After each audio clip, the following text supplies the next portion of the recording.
Bienvenue sur Les Jongleuses, le podcast qui vous donne les clés pour jongler avec légèreté entre toutes les facettes de votre vie. Je m'appelle Ruth Manou et je suis coach de vie certifiée. Je suis aussi 2 fois maman, passionnée de musique et de pop culture. Et toutes les 2 semaines, je m'inspire de tout ça pour vous aider à retrouver votre voix intérieure, loin des injonctions et des chemins balisés. Pourquoi ? Pour que vous puissiez jongler avec fluidité entre toutes les facettes de votre vie. Je vous donne rendez-vous un vendredi sur 2 pour un nouvel épisode. Abonnez-vous à la newsletter ou sur votre plateforme d'écoute préférée pour être notifié des nouvelles sorties. Et je compte sur vous pour partager largement autour de vous et pour laisser une pluie d'étoiles et de commentaires partout où c'est possible. Bonne écoute!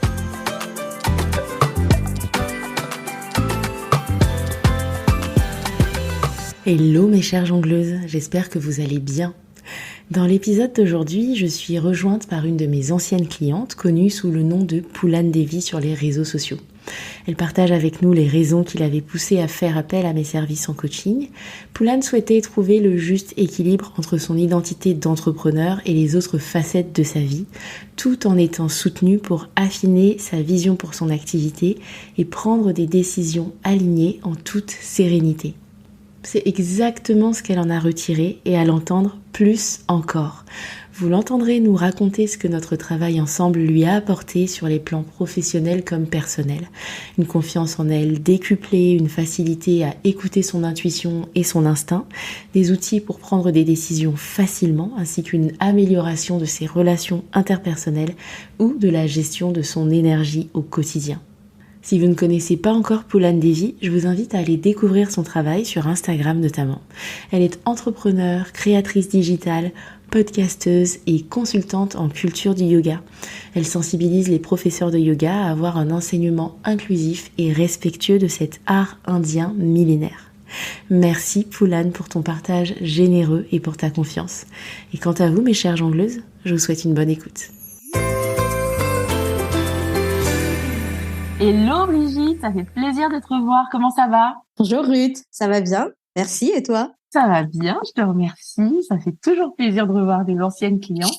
Merci à toi d'être avec nous aujourd'hui et d'avoir accepté de partager ton expérience du coaching avec moi. Est-ce que tu peux nous rappeler, ou me rappeler, ou te rappeler, en tout cas partager les raisons qui t'avaient au départ poussé à faire appel à cet accompagnement en coaching? Alors, j'ai fait appel à ton coaching en tout début d'année, je pense, au moment où tu t'es lancée. Et en fait, voir ta proposition d'appel découverte a résonné dans ma tête fois 1000. Ça arrivait à un moment où j'en avais vraiment besoin, où j'étais perdue, où j'étais submergée à la fois dans le travail, mais aussi dans mes transitions de vie. Et je me disais que j'avais besoin d'une lampe torche, en fait. Et c'était toi.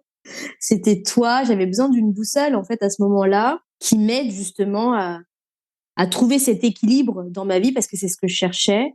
J'arrivais pas encore à lier mon expérience naissante d'entrepreneuse et ma vie personnelle, mes passions, mes aspirations. Donc c'était vraiment autour de la recherche de cet équilibre de vie que mon besoin de coaching s'est posé.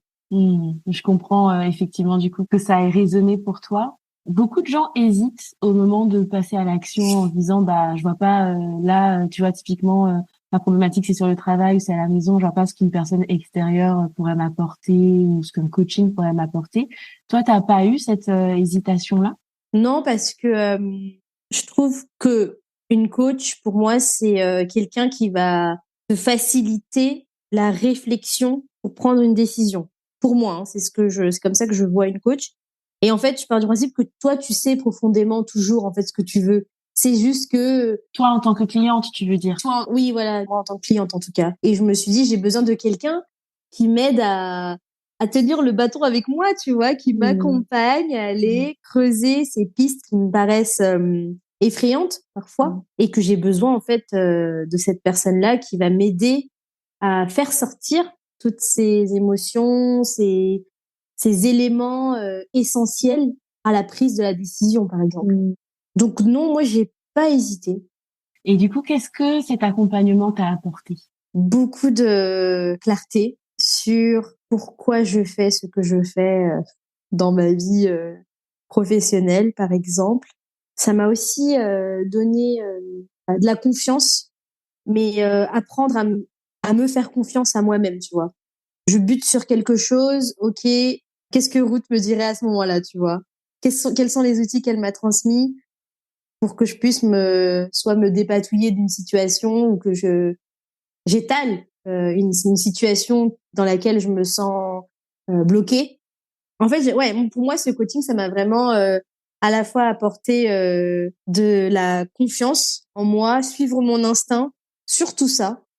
J'ai vraiment appris à écouter cet instinct qui, pour moi, se joue au niveau du ventre, au niveau des intestins. Et maintenant, je n'écoute que ça, en fait. C'est impressionnant comment, en fait, même si au début, on se dit, mais je pense pas que ce soit une décision socialement qui va convenir, tu vois. Mais en fait, quand tu suis ton instinct, c'est toujours la bonne décision, en fait, pour toi. Et tu regrettes pas, tu vois. J'avais besoin de ça. J'adore. Mais c'est vrai que tu étais déjà quelqu'un de très dans ton corps, à ressentir les choses, à être hyper présente là-dedans, à ressentir ton intuition, à l'écouter et tout ça. Et du coup, je suis surprise en fait d'entendre parce que je trouve que c'est déjà quelque chose qui était présent. Et donc, je suis surprise que tu me dises c'est un truc en plus, alors que j'avais l'impression que c'était déjà très présent. Et en fait, j'ai juste l'impression que ce qu'on a fait, c'est juste augmenter le volume. Mais en fait, tu m'as encouragée, tu vois, parce que à chaque fois qu'on se voyait, à chaque fois, c'était une occasion pour honorer et écouter cet instinct. Et donc, c'est écouter soi. Et donc, plus tu répètes cette action, plus tu donnes des signaux positifs à ton cerveau et à ton cœur, tu vois, sur le fait que oui, c'est ça la bonne voie pour toi. Et donc, c'est juste un exercice où tu habitues, en fait, ton cerveau à écouter ton instinct, en fait. Parce que c'est trop facile, je pense, de balayer d'un revers ton instinct, en fait. Si personne à côté te valide quelque part, tu vois, dans cette quête, c'est trop facile de dire, oh non, c'est bon, cette pensée-là, je la mets de côté. Absolument. C'est vrai qu'on n'est pas du tout encouragé à s'écouter, à écouter ce qui se passe à l'intérieur. On est conditionné à chercher les réponses à l'extérieur, à chercher la validation à l'extérieur. Dans une certaine mesure, c'est pas tout à rejeter parce qu'on vit quand même dans une société, mais c'est vrai qu'on n'est pas du tout conditionné à regarder à l'intérieur. Donc, je suis vraiment ravie que ce soit quelque chose que tu aies retiré de cet accompagnement. Et tu parlais des outils que tu as retirés. Quelles autres façons de travailler ou quels autres outils t'accompagnent aujourd'hui, toi? Donc souvent, enfin il y a souvent comme je te dis là, écouter son instinct, mais des fois c'est aussi aller le questionner s'il n'est pas très présent ou s'il se fait pas entendre, tu vois. C'est aller le questionner et avant la prise de décision, c'est vraiment poser tous les éléments qui vont concourir à la prise de la décision et tu vois faire un mind mapping et essayer de comprendre la configuration dans laquelle je suis. Ça c'est super important. Et après, il y a toujours, moi je me pose toujours la question de quel est le ratio amusement, effort, tu sais. Est-ce que c'est quelque chose qui va me plaire? Est-ce que c'est quelque chose qui va me faire vibrer? Est-ce que c'est quelque chose dans lequel je vais me retrouver? Versus en quoi ça va me heurter? En quoi ça va me fatiguer? Quels sont les bénéfices que j'en tire? Et donc toujours avoir cette notion de ratio en fait et de pas foncer dans un truc tête baissée. On a vraiment l'impression que tu as appris à accorder les trois, en fait, tes tripes, ton cœur et ta tête. Et du coup, certes, ce côté intuition, instinct était très fort. Mais là, de ce que tu dis, on a l'impression que non seulement c'est toujours très fort parce que tu es capable de l'entendre ou d'aller le chercher, et en plus, tu es capable de le tempérer avec toutes les autres parties de toi, en fait. Ouais, en fait, c'est vraiment cette notion d'équilibre, tu vois. Ça correspond vraiment aux besoins initial pour lesquels je suis venue te voir. Parce que je te disais, j'ai plein d'idées dans la tête. J'ai aussi plein d'énergie, mais j'ai aussi des fois zéro énergie. Tu vois?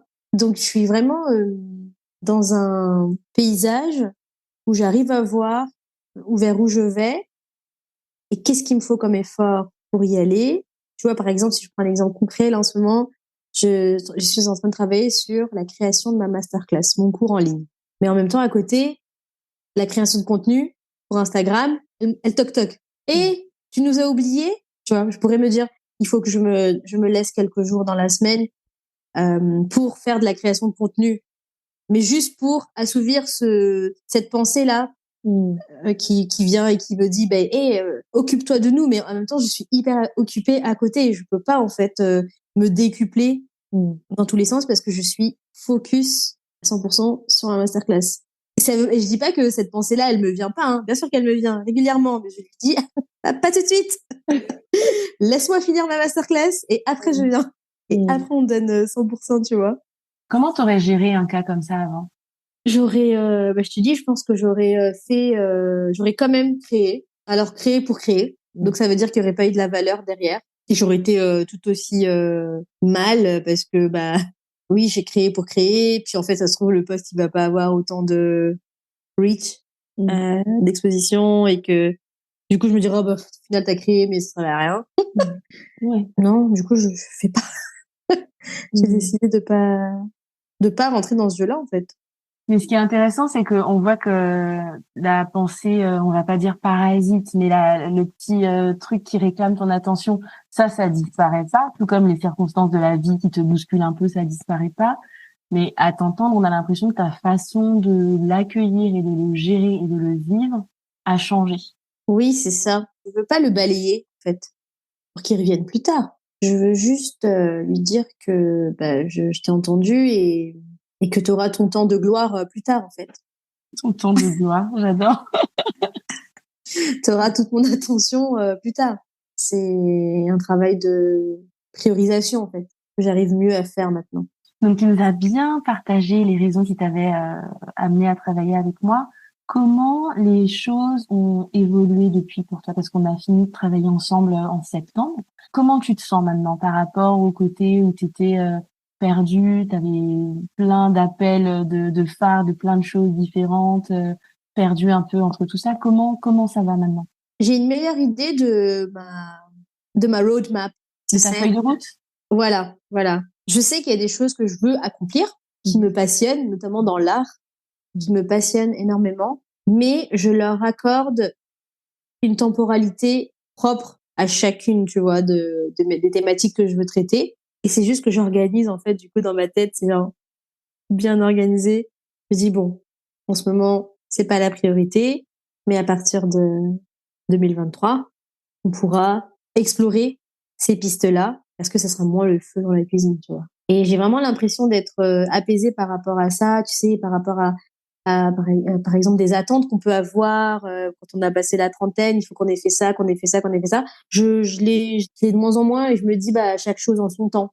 Et ça me va parce que en fait avant j'allais vite dans plein de choses, tête baissée.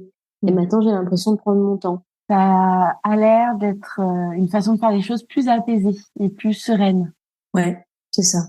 Donc là, tu nous as pas mal parlé du côté, mais c'est vrai qu'on a pas mal travaillé sur le côté pro, mais plus en mode mission, en mode pourquoi je fais ça, en quoi c'est connecté à mes valeurs. Est-ce que cet accompagnement, il a aussi impacté d'autres aspects de ta vie? Oui, c'est sûr. Donc comme je disais en début d'année, c'est aussi compliqué dans la vie personnelle, tu vois. Tout était mélangé en fait.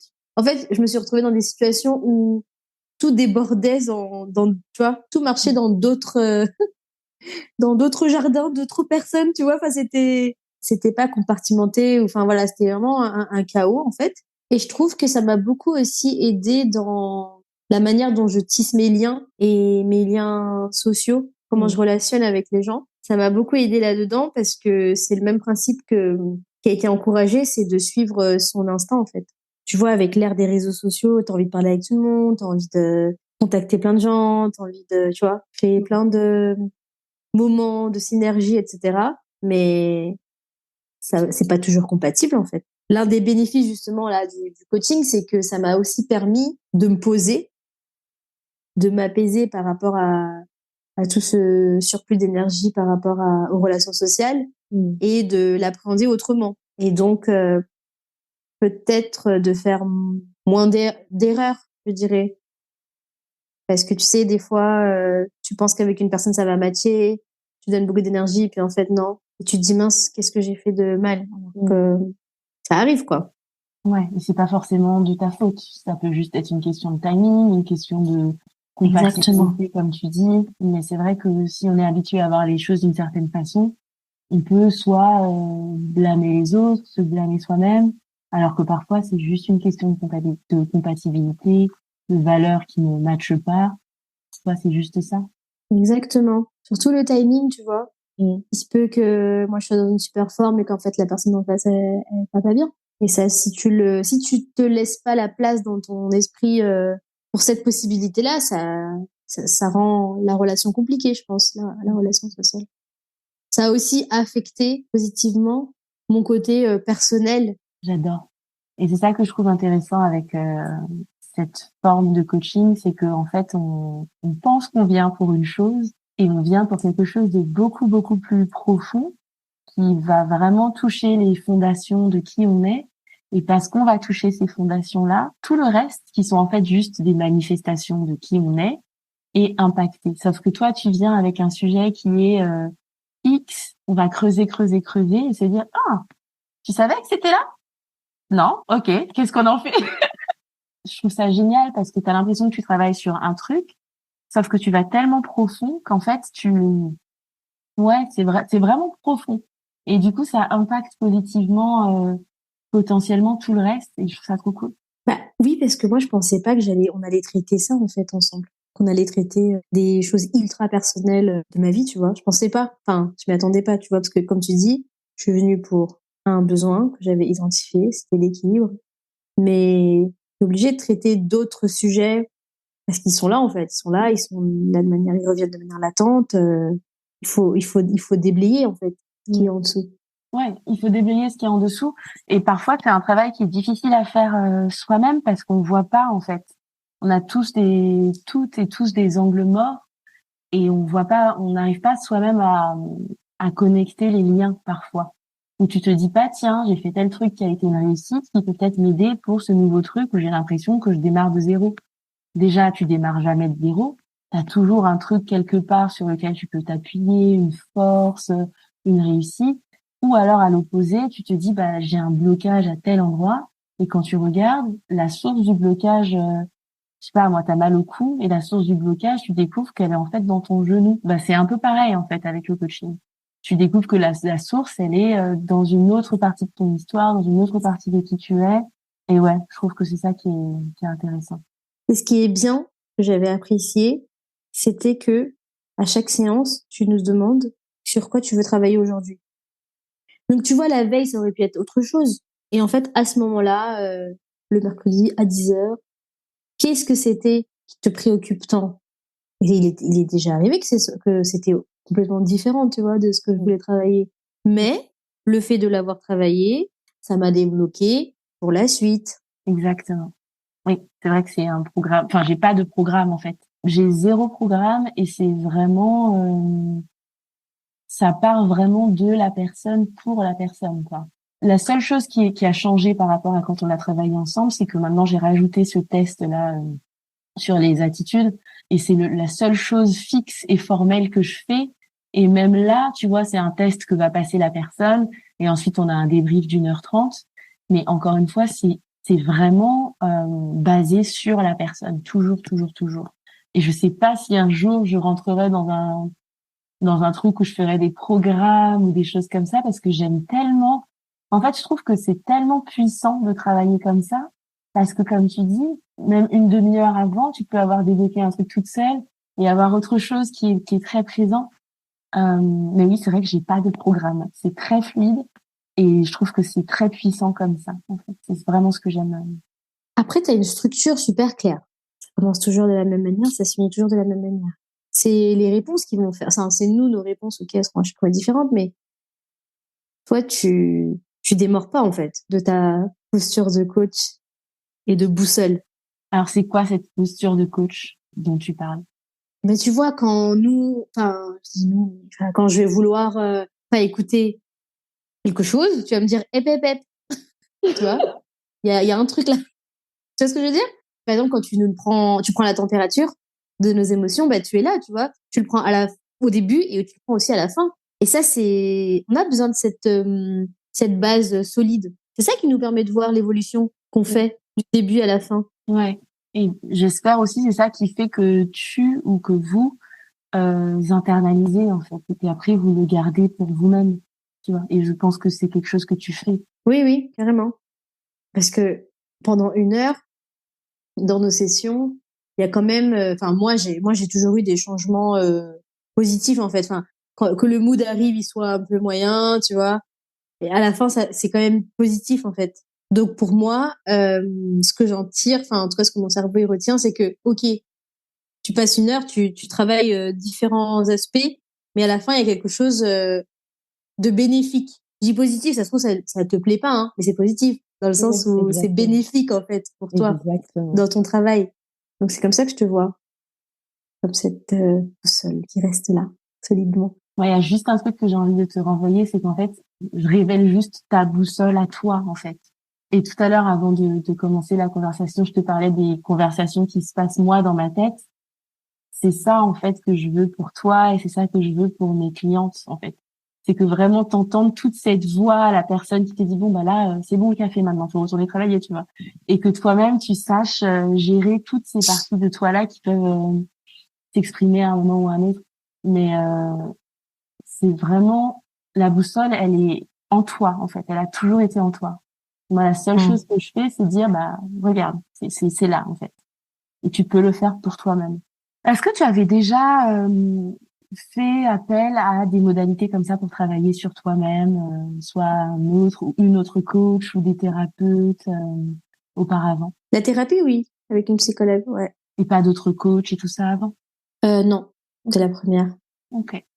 Qu'est-ce que tu dirais diffère entre le coaching et la thérapie, sans dire que les deux sont, enfin, c'est pas du tout une comparaison en mode le coaching c'est mieux et du coup venez voir un coach, pas du tout, mais juste parce que c'est des modalités tellement différentes. C'est quoi toi les différences que tu as remarquées en fait? Je trouve que avec une psychologue, par exemple, il y a des sujets que je serais plus encline à traiter, des sujets qui sont d'ordre ultra personnel, tu vois, liés à des traumatismes familiaux, des choses que t'as pas.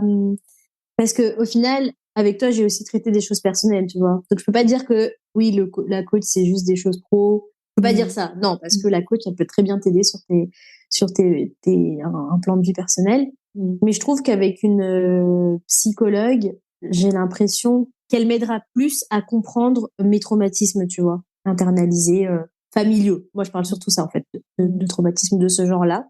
Et la psychologue, moi, dans mon expérience, elle me donne pas un plan d'action, en fait. Elle m'écoute, je viens, je déverse. Elle peut me donner quelques pistes, mais il y a pas de prise de décision à la fin. Enfin, j'attends pas ça, en fait, moi, dans ma thérapie, tu vois. Alors que chez un coach, j'ai besoin de ça. Mon besoin est différent. Je dirais ça et aussi que alors je dis pas que toi tu vas pas que ça va pas être le cas pour toi, mais je me vois genre si je aller pleurer dans les oreilles de ma psychologue, je le ferais chez elle, tu vois, parce que j'aurais l'impression de moins que c'est son travail en fait d'accueillir, tu vois, les âmes écorchées vives, tu vois, plus enfin tu vois ce que je veux dire et qui va et en fait quand tu pleures comme ça, t'attends pas en fait quand tu dis fais ça, fais-y, tu veux juste quelqu'un qui dira ok, tu vois. Je dis pas que toi t'es pas à même de rassurer ou de consoler, hein, c'est pas ça, hein. C'est juste que je sais pas, je me vois plus le faire. En plus ma psy elle est super. Ah, tu me fais rire. Pour ça je fais la différence. Mais tu vois la coach, voilà, c'est vraiment comme le coach sportif, tu vois. Il va t'aider à prendre des décisions dans ta vie, il va te permettre d'avancer. Limite, c'est une extension du psychologue, tu vois ce que je veux dire? C'est genre lui c'est la partie de l'action. Ouais, c'est vraiment ça. C'est vraiment exactement ça. En fait, c'est comme si tu allais voir un médecin parce que tu as une cheville cassée et que d'un coup, ils se disent, ils commençaient à te foutre sur des machines et qu'ils te disent, allez, Ouais, voilà. Est-ce que tu dis ça chez ton vas-y. généraliste? Non, vas-y, maintenant là, tu me donnes, tu me fais une demi-heure de vélo, ensuite tu passes sur le treadmill. Non, tu vois, le médecin, il va t'accueillir, il va te soigner, il va regarder s'il y a quelque chose de cassé, il va te donner des médicaments, il va te réparer, en fait, il va te remettre sur pied. Puis après, une fois que tu es sur pied, là, tu vas aller voir un kiné qui va te réapprendre à te servir de tes muscles. Et ensuite, quand tu seras solide sur tes jambes, tu vas pouvoir aller faire une demi-heure de vélo et une demi-heure de tapis de course, tu vois. Exactement. C'est exactement ça. Je réapprends à me servir de mes membres, genre de mes émotions, de comment je crée mes pensées, tout ça, pour ensuite faire des trucs, des défis, en fait. Est-ce que tu as quelque chose à ajouter, à partager avec la communauté des jongleuses avant qu'on se laisse? J'ai trop de mots. Mais tu sais, quand j'ai vu que tu proposais tes appels découvertes, déjà j'étais trop contente. Déjà, Ruth, host du podcast Les Jongleuses, qui lance des services pour que les personnes sortent de leur blocage. J'étais ultra contente. Déjà ça, la nature du programme, et toi en tant qu'entrepreneuse, ça m'a trop renvoyé un modèle ultra positif en fait. Je vais pas dire à succès et tout parce que voilà, c'est pas les trucs, tu vois, c'est pas que ça. J'étais trop contente en fait pour toi que tu te lances, et en plus, je me suis dit, je me vois utiliser ces services, je me vois lui faire appel, et du coup, c'est pour ça que j'ai pas hésité en fait. Tu te souviens? On aurait dit, on aurait dit d'acheter une place pour un concert, tu vois. Oui, je veux. Place de 2 ans. Non mais tu te souviens? Oui, oui, oui, moi, s'il te plaît, s'il te plaît. Je veux faire ce service. Alors que, tu sais, moi, les coachs et tout, je fais attention, tu vois. Mais t'as raison. Mais je n'ai pas des leurs. Comme je te connaissais en plus, ça a vachement aidé pour ma prise de décision, tu vois. Et je suivais déjà ton travail, j'écoutais tes podcasts. D'ailleurs, on s'est connus en fait sur les réseaux sociaux. On s'est connus par le On se podcast. connaît pas d'avant. Par le podcast. Complètement. Donc je savais, tu vois, je savais comment tu parles, je connais les sujets que tu aimes traiter, puis tes différents échanges à travers le podcast avec d'autres personnes. Enfin, et du coup, je trouve que ça a créé un beau terrain de confiance pour que je fasse appel à tes services. Et aujourd'hui, je suis genre trop contente. Mais tu sais qu'on en parle souvent avec une copine que tu connais. On en parle souvent de toi. On dit non mais Ruth, heureusement heureusement qu'elle est là dans nos vies là, parce que sinon on serait genre toujours fatigué. Mais à chaque fois, on est là en train de dire non mais heureusement, Ruth, elle m'a appris ça aujourd'hui. On partage beaucoup aussi sur nos différentes expériences. Et c'est toujours genre ultra positif en fait. Ayez une Ruth dans votre entourage. Non, mais ayez une Brigitte surtout dans votre entourage parce que, tu vois, là, moi, ça me touche en plein cœur vraiment ce que tu dis. Mais, ça fait partie avec cette fameuse copine.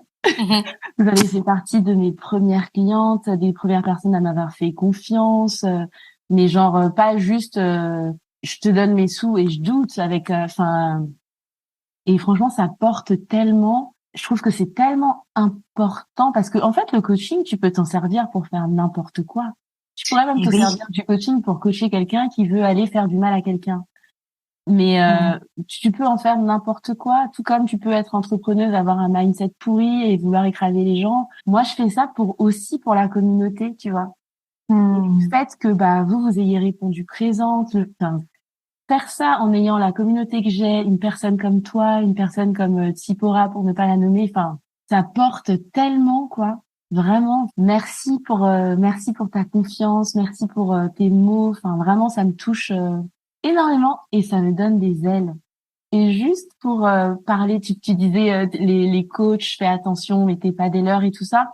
En fait, j'ai vraiment envie d'inviter les gens à être hyper responsables de qui tu laisses dans ta vie, qui tu écoutes, à qui tu t'exposes, etc. Carrément. Et voilà, tu te sens un peu fragile et tout ça, non, tu vas pas voir n'importe qui, tu vois. Mais je me dis pas je suis mieux que les autres coachs parce que nanani nanana, tu vois. C'est vraiment pas du tout dans cette posture-là. Je fais confiance. Et c'est typiquement aussi pour ça que dans ma communication, je fais aussi attention à pas montrer du doigt certains trucs parce que j'estime que les gens sont assez grands. Enfin, on est entre adultes, en fait. Et du coup, à chacun d'être responsable, de prendre soin de sa santé mentale, de prendre soin de soi, en fait, tu vois. Mais je trouve que c'est un beau métier, c'est une belle profession et je pense qu'il y a beaucoup de gens qui le font bien. J'espère, en tout cas, c'est ce que j'ai envie de croire. Après, c'est vrai que tu peux te servir du coaching pour faire n'importe quoi, mais c'est pas ce que je fais, je pense. Et vu ce que tu dis, Non. c'est pas l'expérience que t'en as retirée. Et j'ai envie de croire que beaucoup travaillent comme ça aussi. Et j'ai vraiment envie d'inviter les gens Tu vois, si t'as un blocage, t'as quelque chose qui va pas, faut pas rester en fait avec, tu vois. Ouais, c'est ça que j'ai envie d'inviter les gens à faire. Vraiment aller vers une personne en qui vous avez confiance. On n'est pas tenu de faire les choses seul. En fait, on n'est pas entrepreneur seul. On n'est pas, on vit pas seul. Et je vois pas pourquoi on ferait pas appel à quelqu'un quand on se sent bloqué ou pas bien. Faut juste faire sa due diligence et être responsable de à qui on fait confiance. Mais sinon, faut y aller, quoi. Oui, mais tu vois, ça, je trouve, c'est pas encouragé, en fait. Il y a tellement ce truc de les coachs, tu vas voir, il va t'aider, il va te sauver ta vie, nanana, tu sais. Il y a tout ce truc dérive sectaire.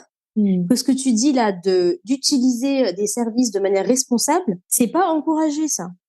Ouais. Moi qui suis et qui observe et le milieu du développement spirituel, développement de soi, les professeurs de yoga, il n'y a pas cette responsabilité, en fait. Tu vois, quelqu'un qui va aller faire du yoga, je prends le cas du yoga, qui va aller faire du yoga avec une professeure, elle se dit pas, est-ce que ma professeure, elle est responsable? Et c'est une pensée qu'on n'encourage pas, en fait. Et qu'il faudrait, comme tu le dis. Ouais. Tu vas pas chez n'importe qui, en fait. Non, c'est pas parce qu'elle présente A plus B que le bonheur. Tu vois ce que je veux dire? Non, t'es responsable, en fait. C'est pour ça, moi, quand je vois des gens dire le développement personnel ci, le développement personnel ça, je me dis, mais t'écoutes qui, en fait? Qui est-ce que tu laisses pénétrer dans ton cerveau pour te mettre dans un état pareil et faire une vidéo sur le développement personnel ci, le développement personnel ça? Soyons responsables de notre santé mentale et de notre bien-être mental. On laisse pas n'importe qui rentrer dans sa maison. On laisse pas n'importe qui rentrer dans sa tête. Donc, voilà. Et ça, je trouve que c'est génial, en fait, que tu le soulignes et que tu insistes.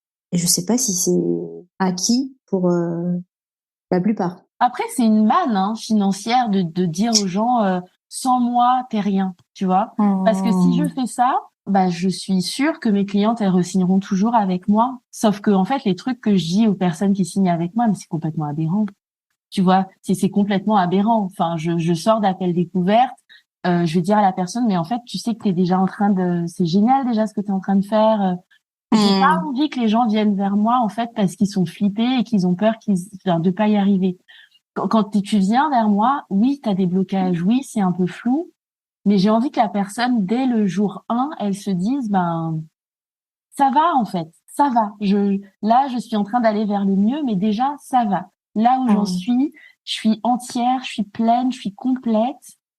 Ça va, tu vois. Je vais juste aller vers le mieux et juste avoir des outils pour tirer plus haut, tu vois.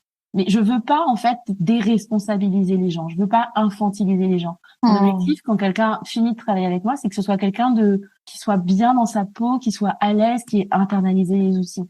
Mais c'est une manne, en fait, de dire aux gens que sans nous, ils seraient perdus. Mais c'est dégoûtant. Enfin, j'ai pas du tout envie de... Même mes enfants, je les élève pas comme ça. Je vois pas pourquoi je devrais faire ça à des adultes. Tu vois, c'est pas possible, en fait. Ça me révolte vraiment. Donc, j'irai pas faire ça aux gens. Mais vraiment, des fois, quand je sors d'appel découvert, je me dis, pourquoi tu lui as dit ça? Pourquoi tu fais ça? Et j'ai la petite voix qui fait, mais qu'est-ce que tu veux faire d'autre, en fait? Qu'est-ce que tu vas aller dire à des gens, ah oui, non, mais d'ailleurs, avec toi, quand on a fait l'appel découvert, tu me disais, est-ce qu'il faut que je te dise vite parce que je sais que peut-être t'as plus de place pour le mois et je t'ai dit mais je travaille pas comme ça. Si je te prends l'appel découvert, c'est que j'ai de la place en fait. Je vais pas faire semblant d'être hyper pleine. Je vais pas créer du stress chez toi pour que tu te dises c'est maintenant ou jamais. Je veux que tu prennes ta décision comme j'ai envie que tu prennes tes décisions après avoir travaillé avec moi, que tu te sentes bien, que tu te sentes détendu et que tu te dises ouais ça me fait vraiment envie. Pas que tu te dises oh là là j'ai trop peur parce qu'elle a l'air géniale mais après elle a plus de place. Non, je veux pas faire ça en fait. Ouais, dans la pression. C'est ça. Je pense que c'est ça qui m'a aussi aidé à prendre ma décision. C'est bizarre parce que moi c'est vraiment profondément ce en quoi je crois et à chaque fois je me dis mais enfin quand même peut-être que les techniques partout de vente marketing. Mais en même temps comme tu dis on va suivre la petite voie l'instinct et entreprendre et faire les choses différemment. Mais on le fait ensemble. C'est ça qui est cool. Merci beaucoup, Brigitte, en tout cas, d'avoir pris le temps. C'était génial de te revoir, en plus. Avec plaisir. Quelques mois. Et puis, on est ensemble. On reste ensemble. Ouais, carrément. Très bientôt. À bientôt, Ruth. J'espère que vous avez pris autant de plaisir à écouter cet épisode que j'en ai eu à le préparer et à échanger avec Poulane. Si vous vous demandez si un accompagnement en coaching avec moi pourrait convenir à votre situation particulière, je vous invite à réserver votre appel découverte offert dès aujourd'hui. Vous trouverez le lien, comme toujours, dans les notes de l'épisode et c'est le meilleur moyen d'en avoir le cœur net. Je vous donne rendez-vous dans 2 semaines et d'ici là, prenez soin de vous.